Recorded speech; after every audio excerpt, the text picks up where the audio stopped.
Ikalabing-siyam na kabanata. Pagkatapos nakarinig ako ng parang napakaraming tao sa langit na nagsisigawan. Purihin ang Panginoon, purihin ang Diyos nating makapangyarihan, dahil Siya ang nagligtas sa atin. Matuwid at tama ang kanyang paghatol. Hinatulan niya ang sikat na babaeng bayaran na nagpasama sa mga tao sa mundo dahil sa kanyang imoralidad. Pinarusahan siya ng Diyos dahil pinatay niya ang mga lingkod ng Diyos. Sinabi nilang muli, purihin ang Panginoon.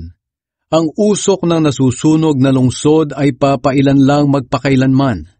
Lumuhod ang 24 na namumuno at ang 4 na buhay na nilalang at sumamba sa Diyos na nakaupo sa kanyang trono. Sinabi nila, Amen, purihin ang Panginoon. Handaan sa kasal ng tupa. Pagkatapos, may narinig akong nagsalita mula sa trono. Purihin ninyo ang ating Diyos, kayong lahat na naglilingkod sa Kanya ng may takot, dakila man o hindi. Pagkatapos, muling may narinig ako. Parang ingay ng napakaraming tao na parang lagaslas ng talon o dagundong ng malakas na kulog. Ito ang sinasabi, purihin ang Panginoon, sapagkat naghahari na ang Panginoon na ating Diyos na makapangyarihan sa lahat.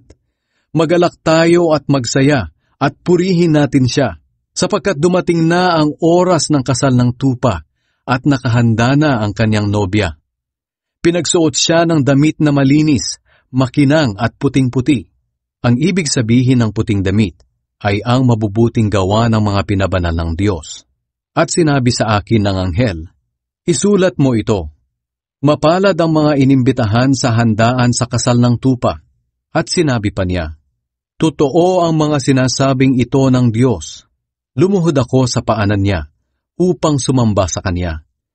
Pero sinabi niya sa akin, huwag mo akong sambahin, sapagkat alipin din ako ng Diyos tulad mo at ng mga kapatid mong nagpapahayag ng katotohanang itinuro ni Jesus. Ang Diyos ang sambahin mo. Sapagkat ang mga katotohanang itinuro ni Jesus ay siyang buod ng mga sinabi at isinulat ng mga propeta. Ang nakasakay sa puting kabayo. Pagkatapos nakita kong nabuksan ang langit, at may puting kabayo na nakatayo roon. Ang nakasakay ay tinatawag na tapat at totoo, sapagkat matuwid siyang humatol at makipagdigma. Parang nagniningas na apoy ang mga mata niya, at marami ang mga korona niya sa ulo. May nakasulat na pangalan sa kanya, na siya lang ang nakakaalam kung ano ang kahulugan.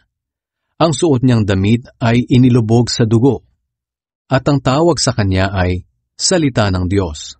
Sinusundan siya ng mga sundalo mula sa langit. Nakasakay din sila sa mga puting kabayo, at ang mga damit nila ay malinis at puting-puti. Mula sa bibig niya ay lumalabas ang matalas na espada na gagamitin niyang panlupig sa mga bansa. At pamamahalaan niya sila sa pamamagitan ng kamay na bakal. Ipapakita niya sa kanila ang matinding galit ng Diyos na makapangyarihan sa lahat. Sa damit at sa hita niya ay may nakasulat, Hari ng mga hari at Panginoon ng mga Panginoon. Pagkatapos nakita ko ang isang anghel na nakatayo sa araw. Sumigaw siya sa mga ibong lumilipad sa himpapawid. Hali kayo, magtipon kayo para sa malaking handaan ng Diyos. Hali kayo, kainin ninyo ang laman ng mga hari, mga general, mga kawal, mga nakasakay sa kabayo, pati na ang laman ng kanilang mga kabayo. Kainin ninyo ang laman ng lahat ng tao, alipin man o hindi, hamak man o dakila. Pagkatapos nakita ko ang halimaw at ang mga hari sa mundo kasama ang kanilang mga kawal. Nagtipon sila upang labanan ang nakasakay sa puting kabayo at ang kanyang mga sundalo mula sa langit. Ngunit dinakip ang halimaw. Dinakip din ang huwad at sinungaling na propeta na gumagawa ng mga himala para sa halimaw. Ang mga himalang ito ang ginamit niya upang dayain ang mga taong may tatak ng halimaw at sumasamba sa imahen nito. Silang dalawa ay itinapon ng buhay sa lawang apoy na may nagliliyab na asupre. Pinatay ang mga sundalo nila sa pamamagitan ng espadang lumabas sa bibig ng nakasakay sa puting kabayo.